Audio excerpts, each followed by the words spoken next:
My name is Frank Potipco, and I am a longtime friend of Mike Greenwood and Mike Kraz. My name's Cam Waters. Cody James. I'm a vocalist and rhythm guitar player. I'm not really in a band. I've been just producing some work on my own. I did a movie soundtrack recently, which is kind of cool. It's just a short film, but you know, sort of foot in the water type of deal. You know, I'm always writing. I'm always trying to pump out new songs, you know, diversify my sounds. You know, basically just pump out songs with whoever I can, man. Test the waters everywhere. Well, I was always like heavy into music, like right from like grade 4 or 5. I was into like Nirvana, grunge, and all that stuff. Then I got into like this new metal phase, and I was like really influenced by Fieldy from Korn, and that made me want to pick up the bass.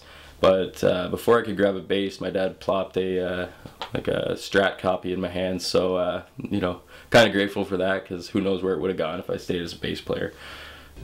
I was born in 1988, so when I was making a mess of my diapers, my parents had Guns N' Roses and Alice in Chains blaring in the house. So, you know what I mean?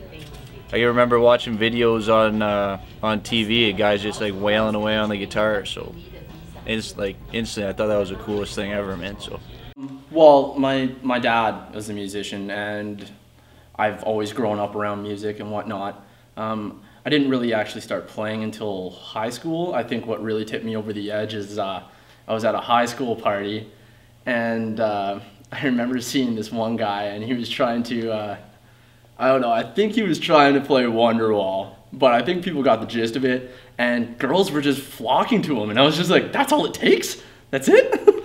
So, I picked up the guitar, and yeah. Well, I've been in bands since I was in grade 9, and actually Mike played bass with us for a little while there, and I don't know, yeah, we've always been into music, and our group of friends has always been into music. There's always been a guitar around if we're at a party or something. yeah, mutual friends. Like, I've known these guys in high school and stuff, and you know, Mike Greenwood lives beside one of my good buddies I grew up with, so, you know, word of mouth got going. Heard I could play guitar and stuff, and now I'm getting the opportunity to go record with him, so it's pretty cool, man.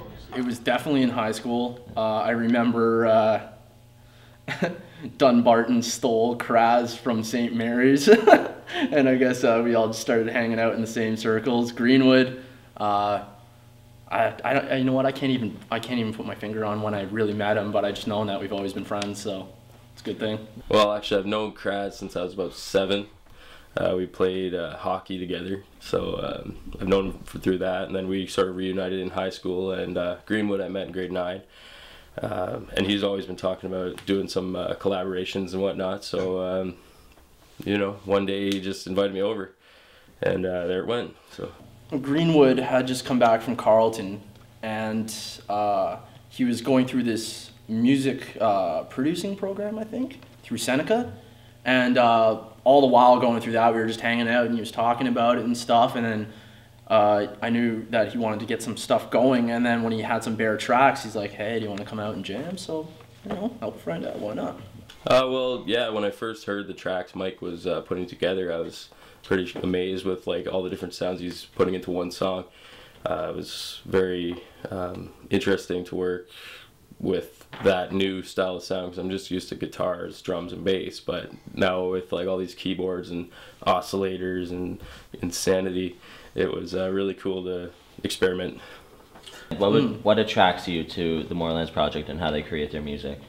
Well, one thing is that it's only the two of them, which is really cool. I've never worked in a project where it hasn't been a full band setting, or at least parts of a band and looking for other members. With the Moorelands Project, it's kind of like we're all hired guns, and I kind of like that, you know.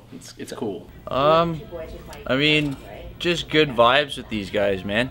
You know, going over there, like, there's no negativity going on. Well, a lot of the bands emerging right now, it seems they start off in like the jam space session, like all 4 or 5 guys, whatever, get together and play, jam out the songs they have in their heads. But with these guys, they seem to have the song already thought up, and they you know, they take it to the studio and work on it from there. So then afterwards, then they can figure out how to play it live, which probably makes for a better live product anyways.